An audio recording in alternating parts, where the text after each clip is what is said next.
these glasses on. So again, my name's Laura. I'm going to be talking about outdoor composting. We are here in Frisco, Texas. We are here at the Frisco Community Garden, and we also contacted C.E. Shepherd, which were kind enough to donate these compost bins. And these are their standard compost bins.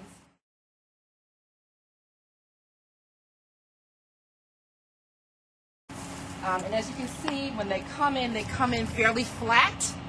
And there are no tools required. Even somebody like me can actually put these compost bins together.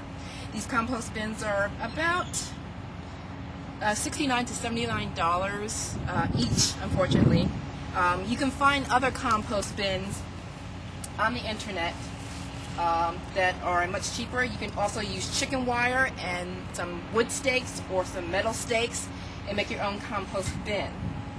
So all we have to do is just open it up, and voila, like I said, it's pretty foolproof. So thank you so much to C.E. Shepherd Company down in Houston.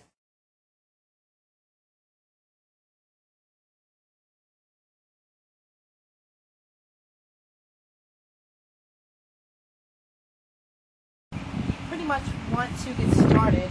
Well, let's first talk about the composition of your compost bin. And the best ratio for making a compost bin heat up properly is you need a source of carbon and nitrogen.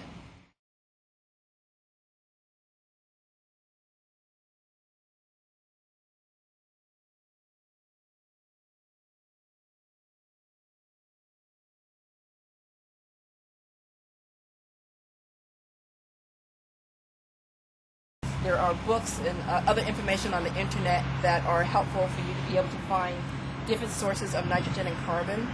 But nitrogen acts as a accelerant, as a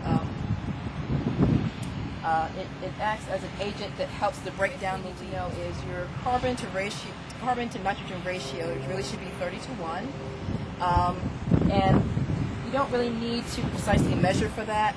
You just need to kind of eyeball it and see about half and half leaves and half grass, and water. That's pretty much all you need. It's pretty simple, and so okay, we're just going to pitchfork some of this in. It's been raining quite a bit here, and so these leaves are fairly wet already. So we won't be adding as much water as we normally would if these leaves were just gathered off of the ground, just as if they had just fallen recently. These leaves are from like November last year. So you can store leaves. That's one thing that we can talk about. You can store leaves. They store fairly well if you have a dry place for them. Grass, on the other hand, does not store well at all. There's a high water content, particularly if you have it in plastic bags. The grass will begin to get slimy. It'll also begin to smell bad. Okay, sorry about that. I realized I had a couple of ants on me, so be careful if your leaves have been outside for a while. Texas is famous for ants, and so just be very, very, very careful. Actually, let me stop the film. Hold on one second.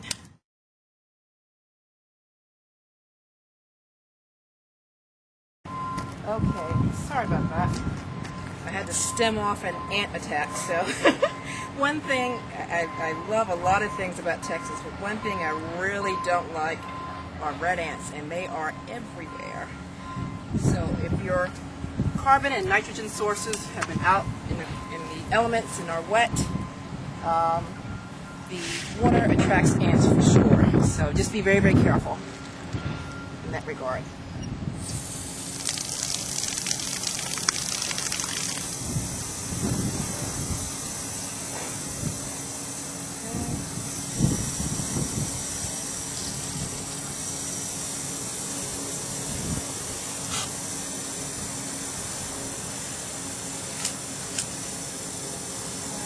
Have it on very low, putting just a little bit of water, just a little.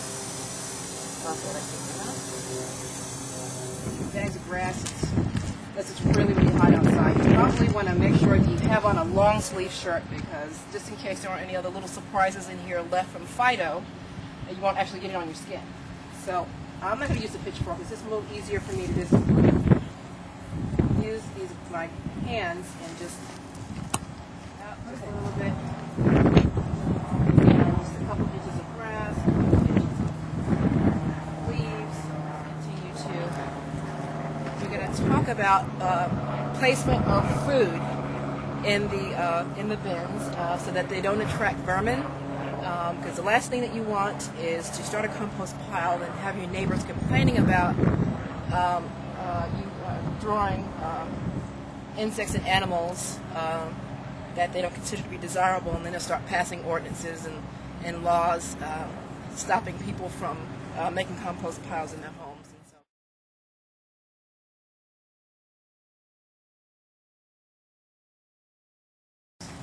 the first compost pile that I did on my own, the compost pile got too wet and it had ants, and that was no fun.